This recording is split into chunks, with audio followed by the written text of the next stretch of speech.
All right, well, good afternoon, everyone. Thank you so much for joining us today for our Workplace Accountability and Evolving Culture webinar.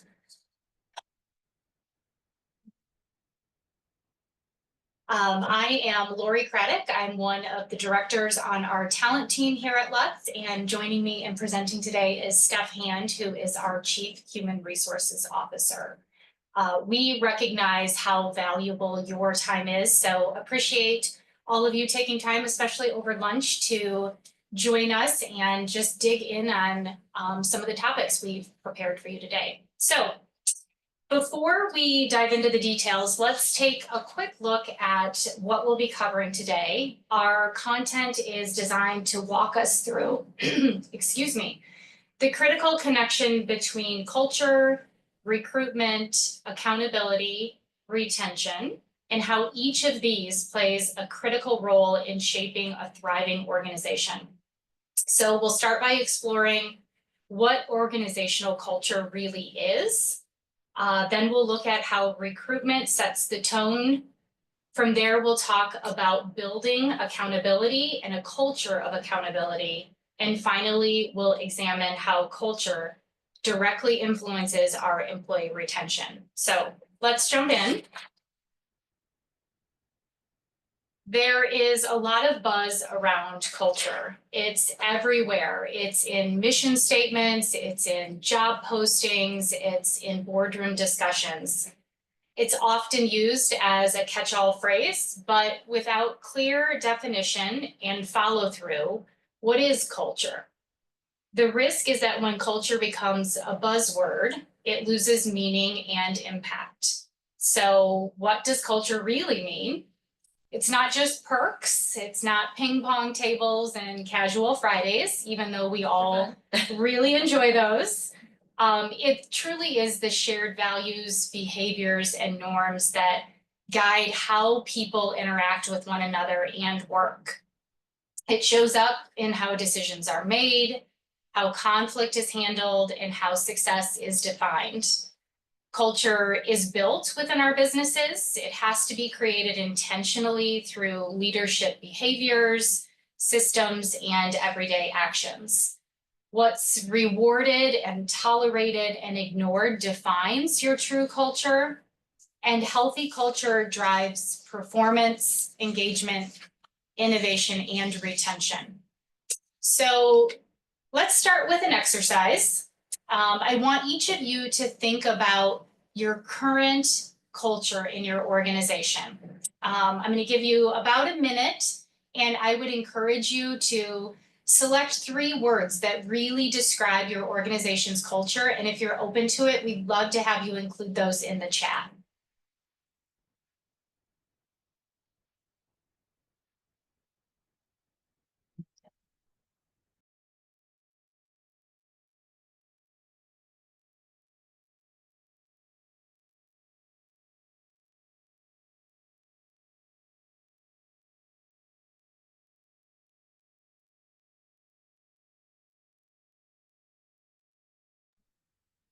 Okay, so of the 3 words you chose, would you be proud to talk about these out loud, to share them with others, or would you feel comfortable posting them on a wall in your office where both your employees and clients can see them?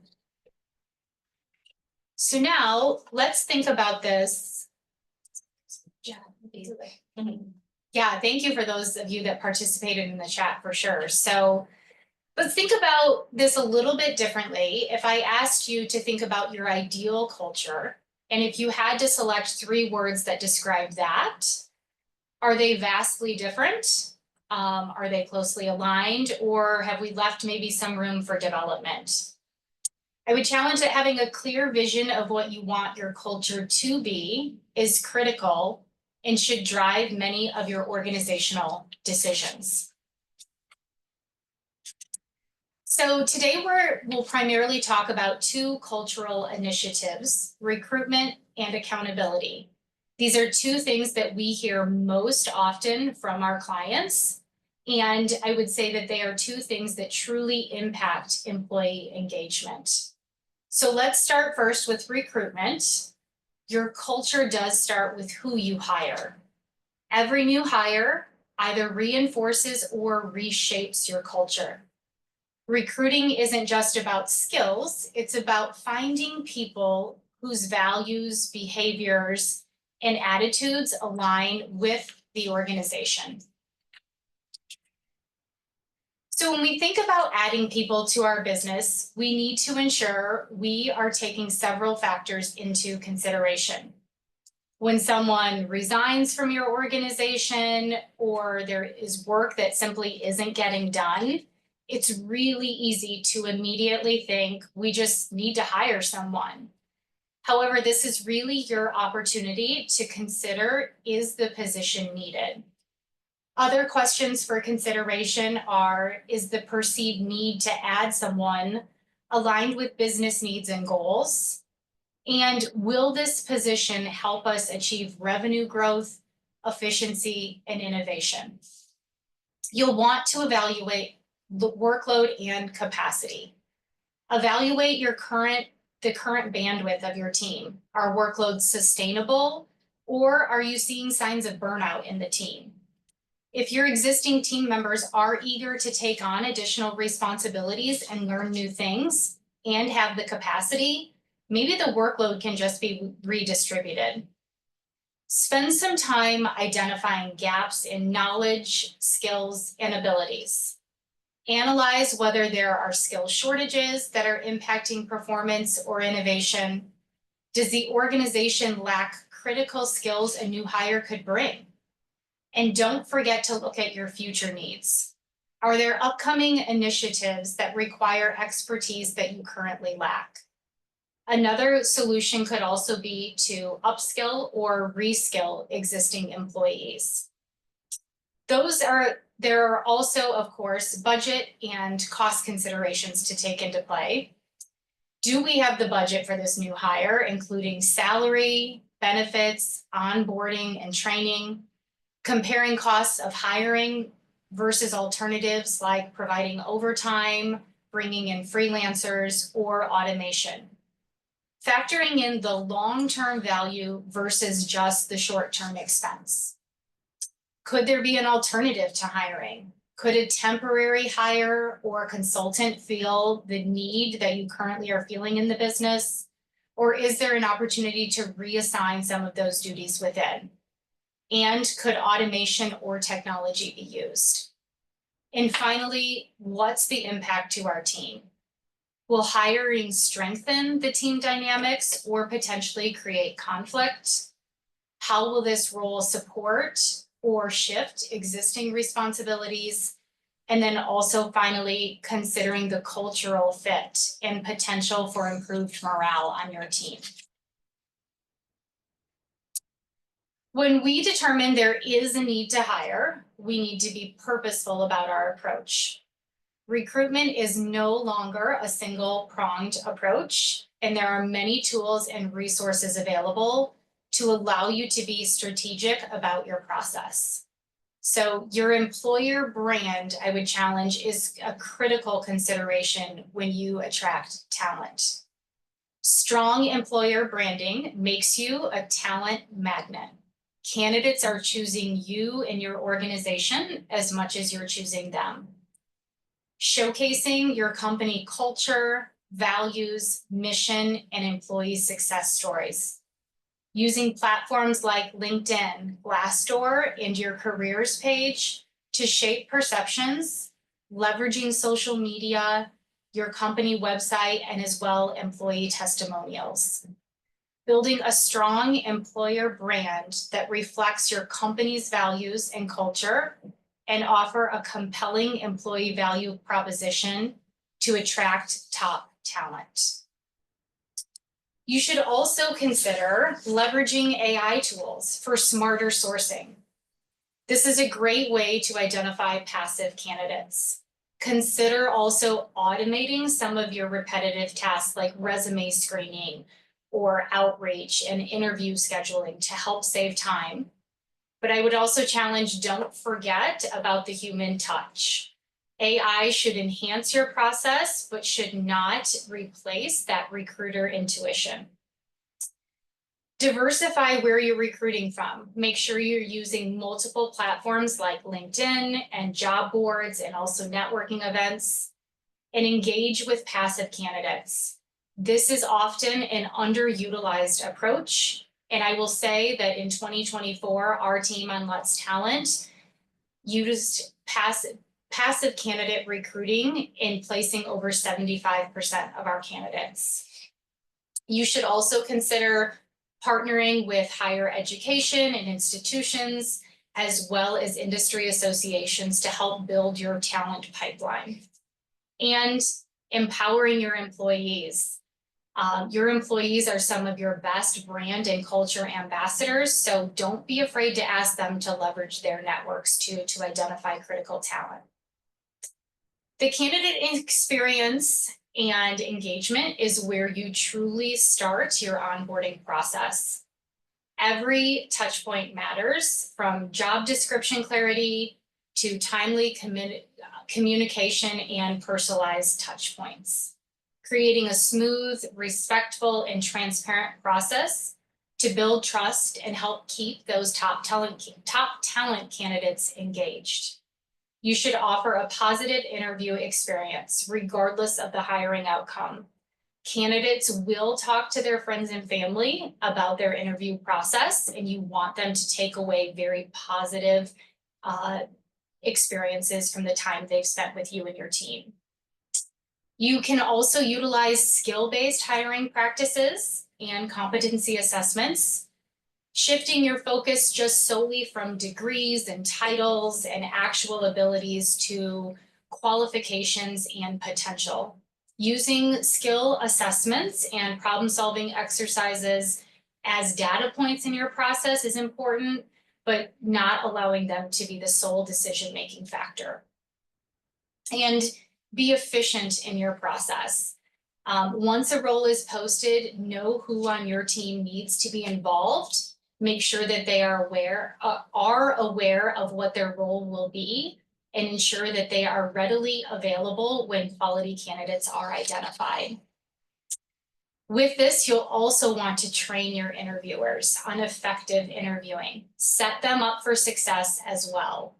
Streamlining steps and eliminating bottlenecks and unnecessary interviews reduces your time to hire and onboard someone without compromising quality.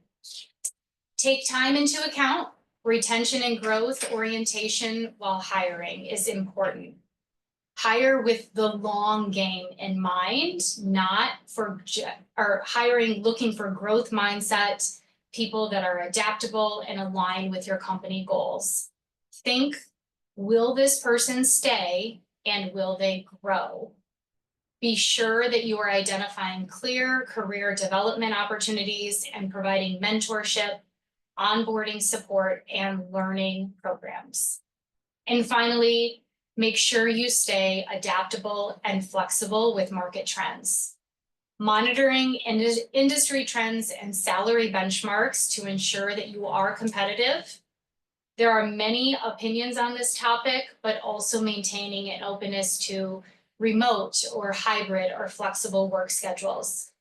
Family flexibility is what we are seeing most often here in the Omaha market.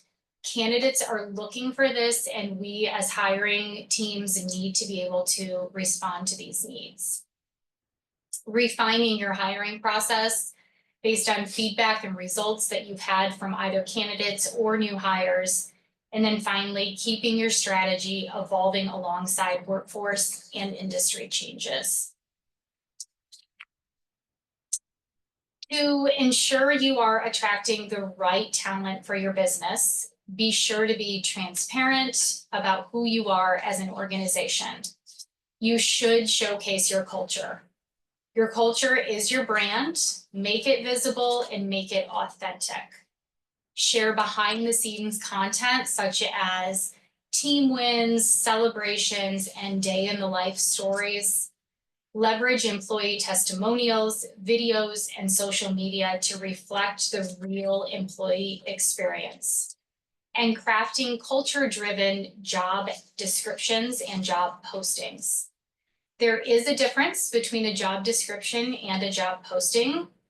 Job descriptions tend to be more technical in nature and are for internal use, while a job posting allows you to highlight not just the responsibilities, but also go beyond to talk about the values of your team, dynamics, and what success will feel like in the role.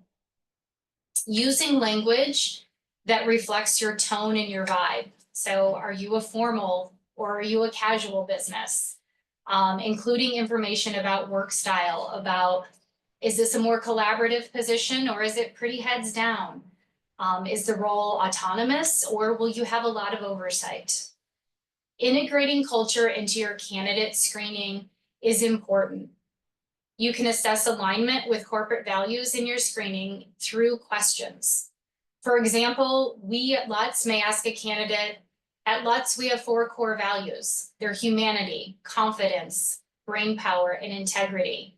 Which of these resonates most with you and why? Or another example might be, tell me about a time when you advocated for a value that's important to you at work, and what was the outcome of that?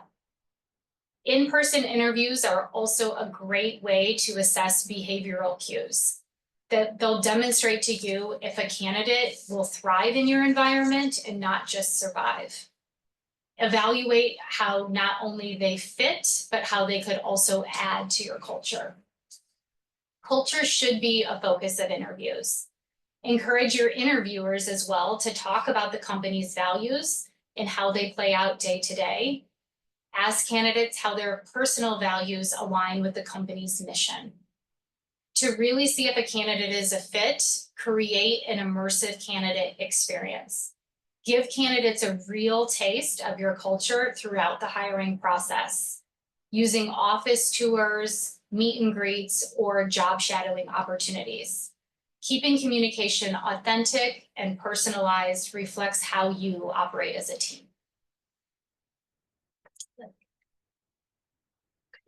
Great, thanks. Great tips, Laurie, thank you. Hi, everyone. Time to turn the tables from recruiting to accountability. Another buzzword, definitely going around workplaces these days. During the pandemic and with the war on talent in the last handful to the last few years, it feels like organizations have really had to pull the pendulum and swing it to one side pretty far to offer the flexibility, the compassion, the balance, that people have needed to have to survive the pandemic, but also for people and organizations to be competitive. And we are now, as we work with clients, seeing a lot of the organizations trying to figure out, how do I pull that pendulum back just a little bit, so that it is kind of more in balance with what we need to be competitive, but also hold people to expectations, and kind of do a good reset of that balance. And I think for many employers, and I would say for us too, it is a challenge. It's a challenging task to balance compassion and results, and to go from a more relaxed state for a lot of organizations to a results-driven mindset. So I guess the question at hand then is, how do we compassionately hold people accountable across all levels of our organization? We have some strategies to share with you and for you to consider. So what is a culture of accountability exactly? So this involves creating an environment where everyone takes ownership of their actions, tasks, and results, and that is at all levels, particularly our highest levels, which we'll talk about. In such a culture, employees are clear about expectations, they take responsibility for their work, and they're willing to be accountable for the outcomes. And when employees are held accountable, it fosters a culture of trust, which is essential for driving engagement and retention. And I think sometimes we are nervous to put that accountability and structure in, but when it comes down to it, people do really crave structure. And so let's jump into how we can do that. First, I read an article that I thought was really interesting. Diane Hamilton, it was a Forbes article, and she talked about 2 ways that employers can approach the concept of workplace accountability. The first is that sometimes employers can communicate accountability as if it is kind of a threat. This is clearly not the approach we are suggesting for you today. I hope that is very obvious, but when we do this, it can create more of a fear-based culture. This is when we almost reprimand people for mistakes and failures, where we say, if you can't reach that goal, I'm not sure you're going to get that promotion, or, you know, kind of feeling like you're getting a slap on the hand. And it leads to low morale, it leads to a culture of blame, it leads to disengagement. People are less innovative because they are fearful of trying new things, taking risks, and you know, again, making mistakes. So the approach, and I love how she framed this, is thinking about accountability as a worthy challenge. When we think about accountability, and we also communicate this to our employees, that accountability is a worthy challenge, it takes a growth mindset. So instead of focusing on mistakes and failures, we're really focused on how do we learn and improve from any missteps that we take, and what can we do going forward to have more success. When we think about it this way and frame accountability this way, it inspires people to choose to be accountable, not that they have to be accountable in that first scenario. So if they choose to be accountable, they feel a personal connection to that ownership and to having successful outcomes. We hope it's very clear why the worthy challenge is a much better option, but if we can create a culture of challenge, we are also going to have that lead to trust and having a psychological safety where people can, you know, be themselves, make mistakes, and learn from those. So one thing we encourage you to do is think about, how are you framing accountability? If you're talking about accountability at the leadership level and or with your employees, what do you think that feels like to them? Does it feel a little threatening, or does it feel like a worthy challenge? So that is just some reflection for you to do, and this has definitely led me to think about that for Lutz as well. So let's talk about some strategies as we think about accountability. It's really not enough for us to just chant the word around the office, although that would be really nice, wouldn't it? But I do think sometimes we talk about accountability a lot, but it is a little bit of a, I don't know, nebulous concept in terms of what are we actually doing to integrate that into our culture. So the first and really important thing to do is that as a leader within your organization, we have to own our own commitments and really model the behavior that we expect from our employees. Accountability is a learned skill. It has to be, it has to be modeled by leaders at the highest level for it to actually have a chance at being integrated throughout the culture. And I would say that for any initiative that you have, whether it's how you recruit, how you establish a culture of accountability, or how you implement any sort of cultural initiative. If you don't have that leadership buy-in, it's not going to be successful, or as successful as it can be. So if leaders fail to follow through, employees can definitely see this as a threat. This might look like a manager who consistently misses deadlines or fails to follow through on their commitments, but really never takes accountability for those actions, or blaming the team for delays or issues, and although it was the manager's lack of planning for them to meet those deadlines. So again, leaders need to be honest about their own shortcomings, and that's going to create more trust and loyalty. So if you're wondering, where do I even start when it comes to resetting expectations, that would be our first recommendation. Look at what you're doing, and then look at your leadership team and see how if they're modeling the behavior that you expect. That's a great place to start. The second, and we'll spend a little bit of time here, is to establish and communicate expectations.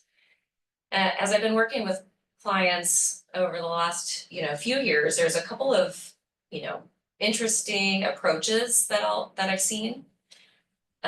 One is this attitude that I shouldn't have to tell my employees what to do, because no one ever told me, and they should just know what to do. To some of you, that may sound a little crazy, and to some of you, you might be shaking your head like, oh yeah, we kind of do that. We really do have to tell employees in very clear and simple terms what is expected of them. The sink or swim strategy, and strategy is in quotes there, that some of us grew up in different places is not a competitive strategy in today's work world. It is just not. So I would encourage you, if you feel like that's a strategy in your organization, to think about how you can be more clear. Another one is that people can get very quickly disappointed by poor performance, but the issue lies in the fact that no performance expectations were set to begin with. And we see this quite often. A client, and it's not like we're not guilty of some of this too, I'm talking about clients, but you know, we're not perfect here either. So let's be real. But I did have a client recently say, well, this person is just not performing as a manager. They're just not getting it. And I think I need to maybe move them out of a manager position. So I asked, do they know what a manager does? And do they know what is expected for them in their role? And have you trained them to be a manager? And you know, the answer was no. And it's like, okay, well, they need that clarity. They are not mind readers, nor are you. And so just to remember that accountability only works as a management tool if the employee knows in advance what he or she will have to answer to and what is expected, not after. So we need to be clear and consistent about what is expected. One way to accomplish this, especially with a new employee one, it starts with recruitment, as Laurie said. So being able to explain the job and they know exactly what is expected of them as they are going through the recruiting process is probably the first step. But after that, there's a lot of opportunities during onboarding to go through the job description as their manager and make sure that is a thorough job description during the onboarding process. And then having those 30, 60, 90-day check-ins, or even one of those to say, how's it going? Do you still know what's expected of you? Is anything different from what we said during recruiting to what you're experiencing now, to be able to clear up and clarify some of those things? And then of course, while giving consistent feedback through your feedback process, and we'll talk about feedback specifically here in a second. So we have to communicate in a way that ensures a shared understanding, paint a picture as clearly as possible about what success looks like. And the clearer we can be, the easier it'll be for employees to turn those intentions into the actions that you desire. As a side note here, just under this topic, again, from a lot of conversations with people, if you have been accepting mediocrity for a while because things have gotten a little loose in your organization and you haven't quite figured out how to pull that pendulum back because you don't want to lose people, I think that's sometimes our fear. We've been working so hard to recruit people. If I tell them they need to do something, will I lose them? Do you feel like, and so remember that, again, people do crave that clarity. They crave knowing what is expected of them. So a simple example, if your employees have just started creeping back the time that they get to work over the last few years, your office hours are at 8 and they're just kind of now coming in at 9.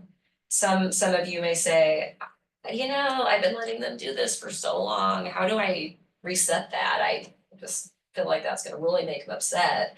You know, I think it's as easy as saying, not as easy, it's not easy, but it is as simple maybe as saying, you know, I've been thinking to perform at our highest level as a team, it's time for us to get, you know, one thing we can do is get back to work on time. You know, I understand that life happens and some days are harder than others to get here at 8. I get that, no problem, but let's make that the exception and not the rule. And I will also hold myself to those expectations. Would it work? I don't know. Maybe.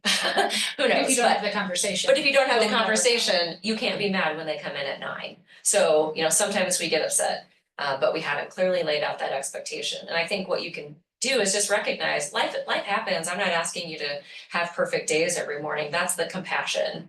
But then also putting in the results and finding that balance. It's never too late to reset. So if that is bothering you, remember that is on you to have that conversation.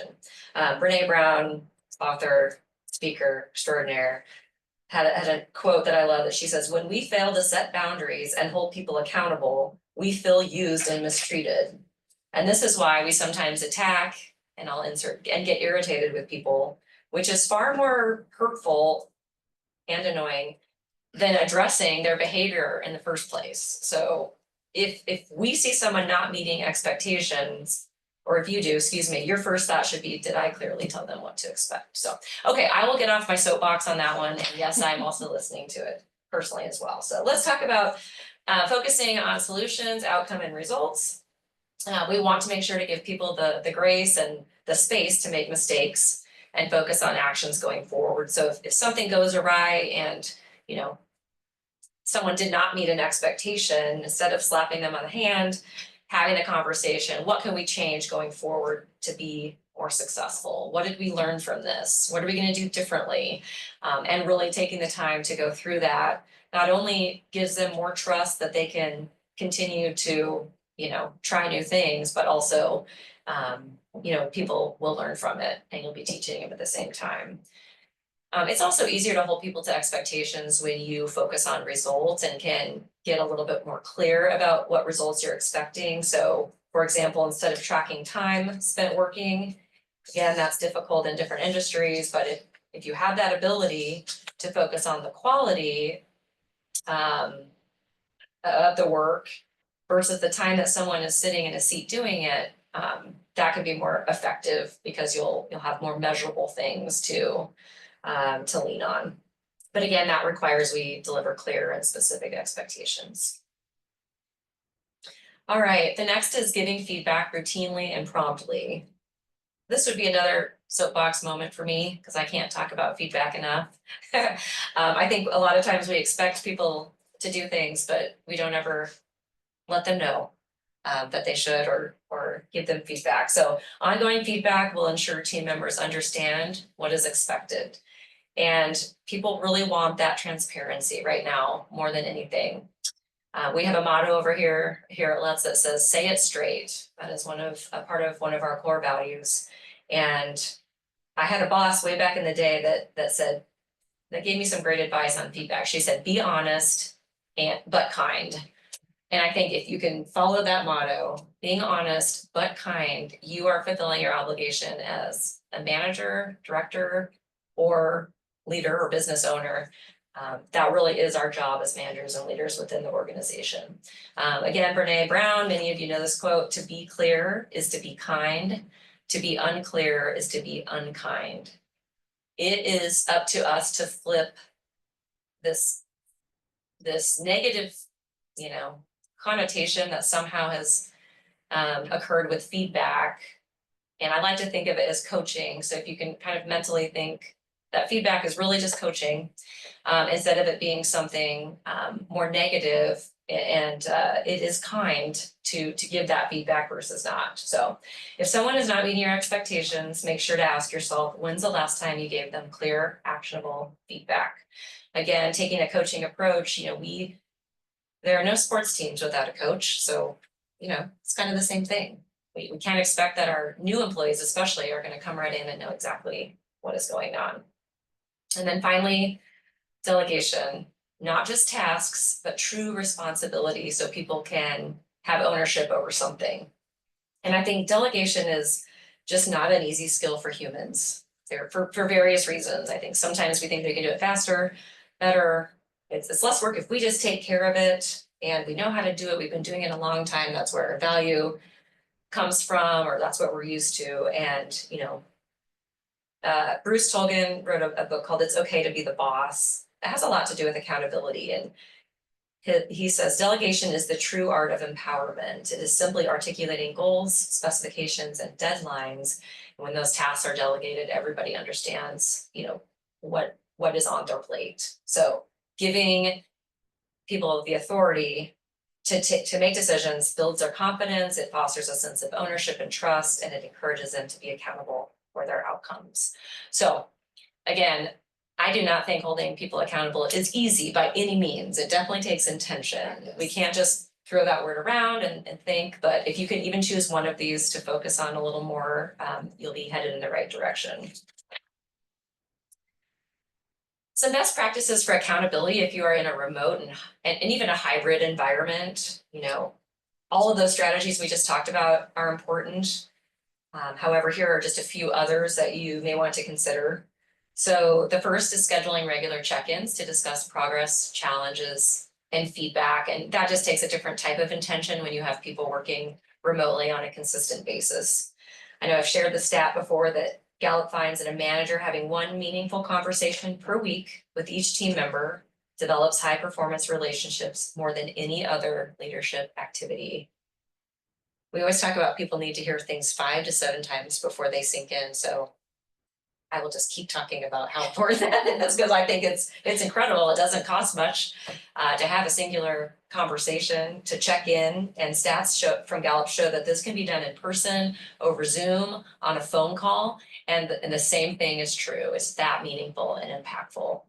So whether that's a quick 10 to 15-minute check-in, allowing employees to update you on what they're working on and making sure there are no roadblocks, or scheduling kind of a deeper conversation to discuss or address concerns, that can be beneficial. Another quote I ran into is that 80% of employees who say they have received meaningful feedback in the past week are fully engaged, and that is regardless of how many days they've worked in the office. And that's another Gallup stat, and I found that really interesting. That really is just making sure that communication line is open. You can also leverage project management tools. We have some listed there to track tasks, projects, and deadlines. Microsoft Planner is another one. And then establishing open lines of communication, creating open channels for employees to share updates, concerns, and challenges using Slack or Microsoft Teams. It's almost kind of that, creating that culture over remote. So just a reminder that how you manage in the office, while there are some similarities, does require a different intentional approach. So if you are just managing people remotely, like you manage them in person, you may want to pause and consider your strategy. Okay. Some of you, we're gonna take a quick pause. Some of you are hoping to receive CPE credits. So we just have a quick poll for you to answer, and then we'll come right back.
Okay, I think you all got 100%. We did have a question on what the research shows makes a meaningful conversation, so that's a really great question. We are not talking like having an hour-long, boundary-breaking, deep conversation, although that would also be valuable, I'm sure. This could be a 10 to 15-minute conversation, and the way I digest the information from Gallup is this could be a conversation to say, Laurie, I just wanted to check in with you this week to see how things are going with your workload.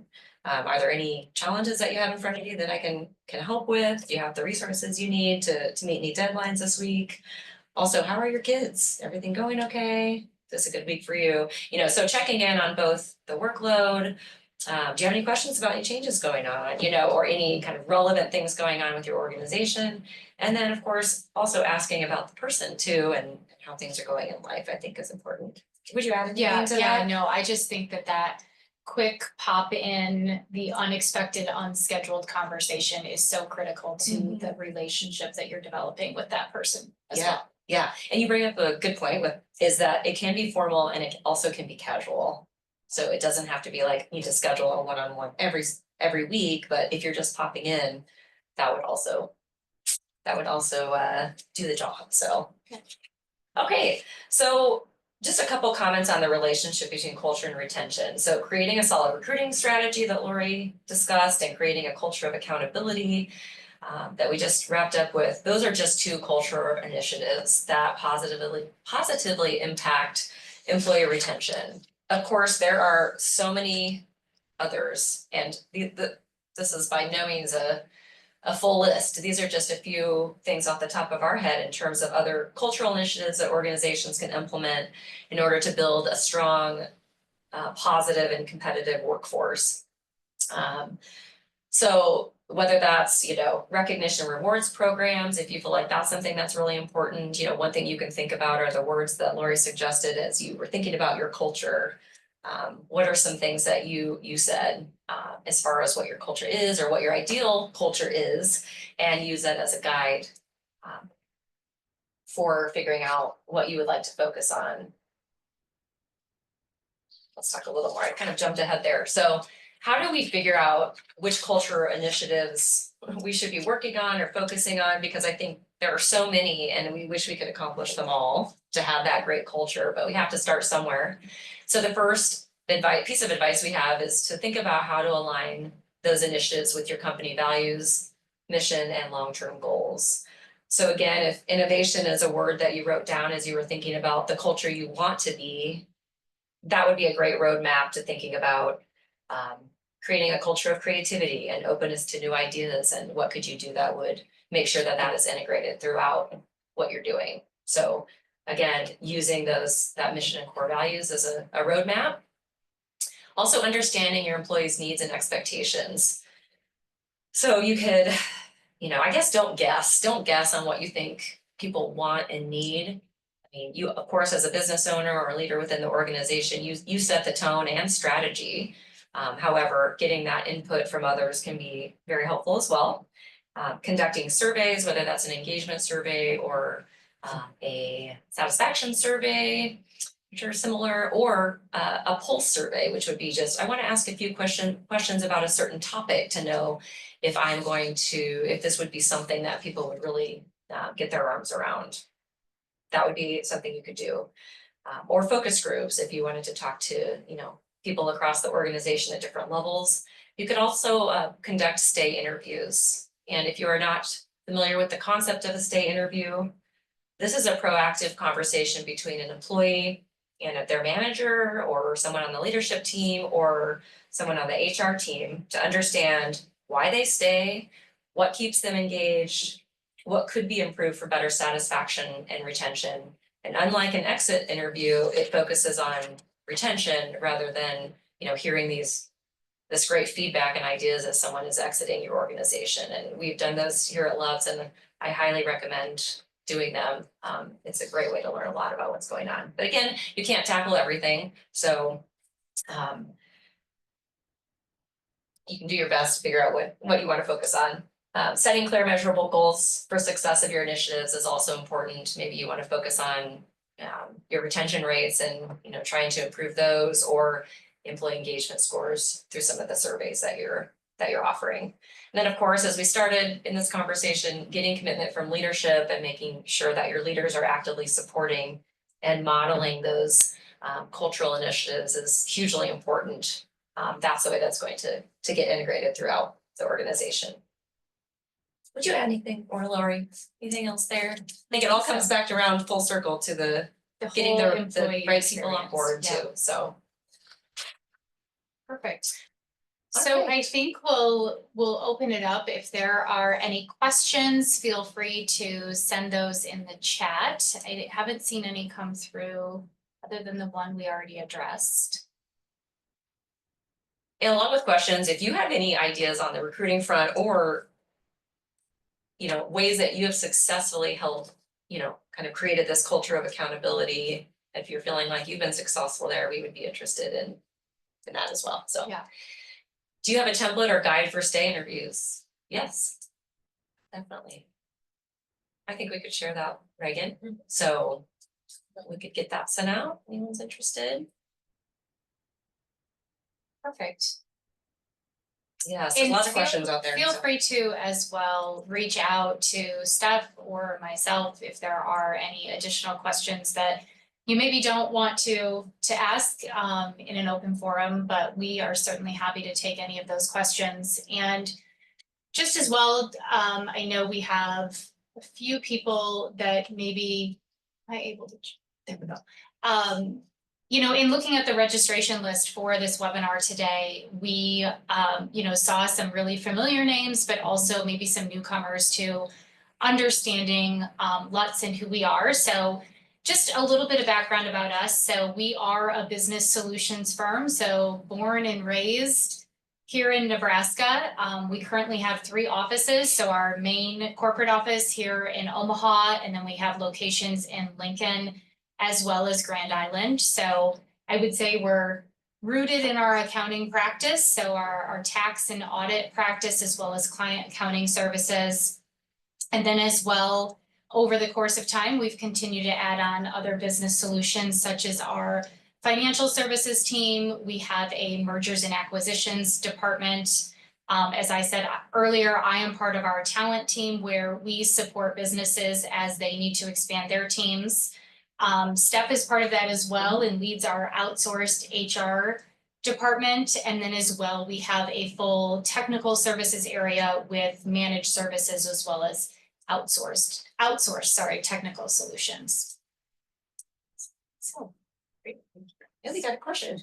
Perfect. So I have a question about what are some of the questions you can ask to validate someone fits your cultural values in an interview. So great question, Chris. Thank you. We really, when we are talking with candidates, really try to understand what are the top things that are priorities for them, that if they are going to be willing to leave a role that they're currently in, what are some of their priorities that they identify either in the next role or the next organization, and making sure that those align what we or our client can offer them. So, and I think, you know, one other thing we do here at Lutz is we use Gallup's strengths assessment with our finalists, and you know, we're not doing that to, you know, I don't know. That just serves as one data point, you know, to the entire process, but it does give us an opportunity, to have that conversation with the candidate to say, tell us about these results. Is this you? Is this who you are? And I think it always leads to a conversation about values. And, you know, are they a person that really values the people side of the business? And is that what, you know, your organization stands for? It gives you an opportunity to talk about and also assess how those are aligned. So that would be the other thing I would add.